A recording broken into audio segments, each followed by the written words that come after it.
There we go, boys. There we go.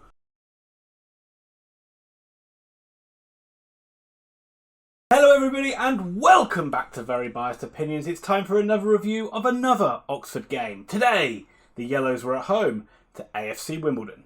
So on another rain-soaked night at the Kassam Stadium, Oxford were looking to get back to winning ways finally. Here's the team news for tonight's game. Unfortunate news before the start of the game, or there's been rumours around it this week, finally confirmed that John Massinho is out injured. He's out injured for up to 2 months now. It's a massive blow at the back.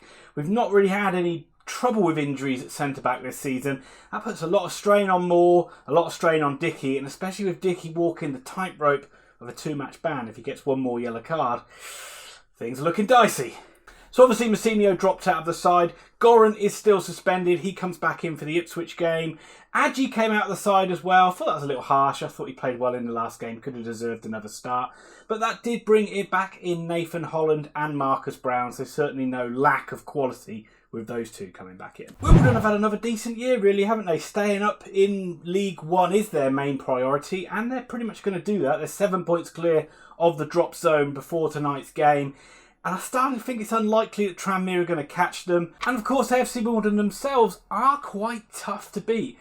They got a good 2-2 draw against Rotherham last time out. They rarely get hammered in a game. And have recently taken points off the likes of Rotherham and Ipswich as well. I've been saying this a lot for a lot of reviews. This one looks like another tough game. Certainly with Oxford's difficulties in front of goal, you think this one's going to be tight. Well, that just shows you what I know, doesn't it? That shows you that I know absolutely nothing when it comes to predicting football matches. Who would have seen this coming at the start of the game? It was a much needed return to form and a return to goals for Oxford United. A brilliant, brilliant result. It ended up Oxford United 5, AFC Wimbledon 0. And this was as one-sided as the scoreline suggests.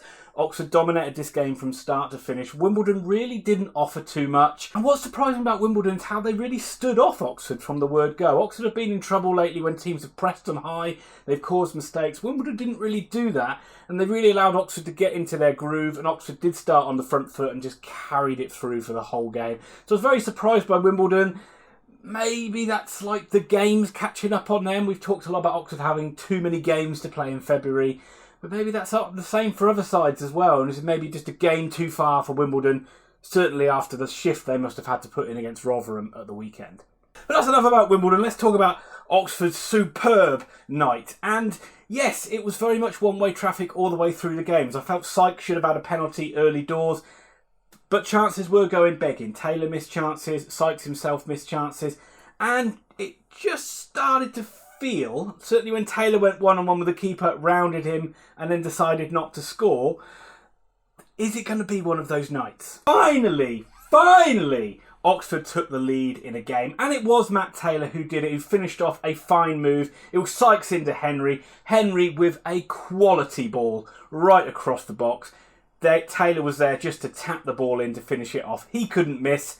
Fantastic start for Oxford. That was after 32 minutes.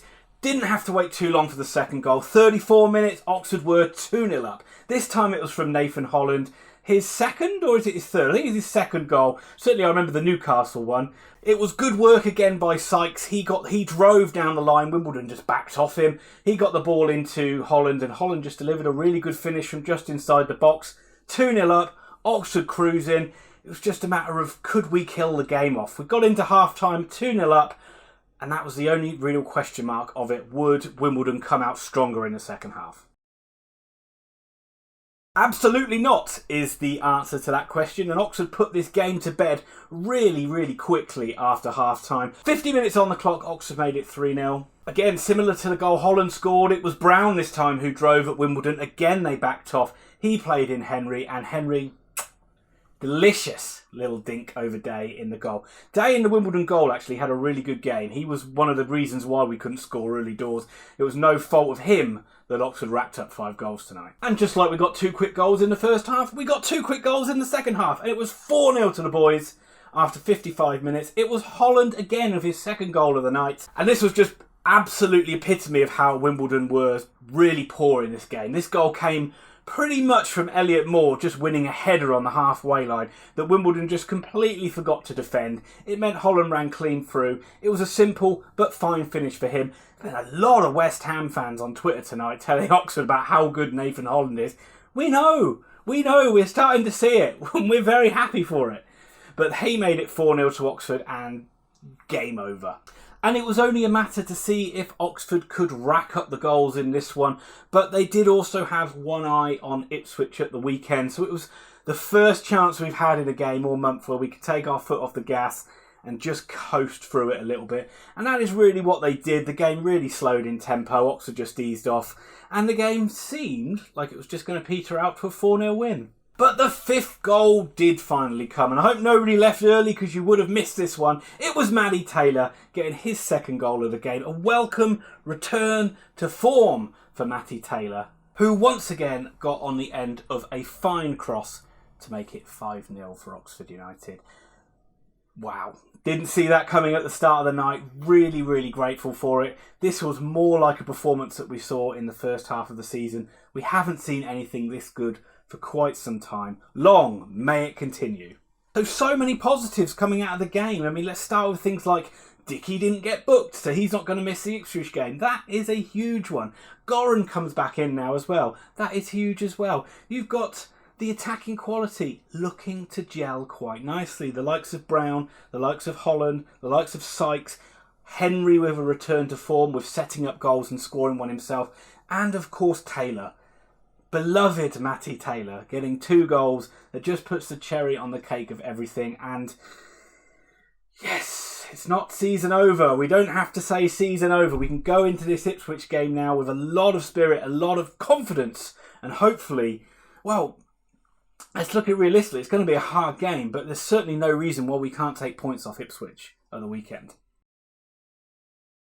So well done to Carl Robinson and the boys, and enjoy it, Oxford fans. A fantastic win, I'm sure you will all agree.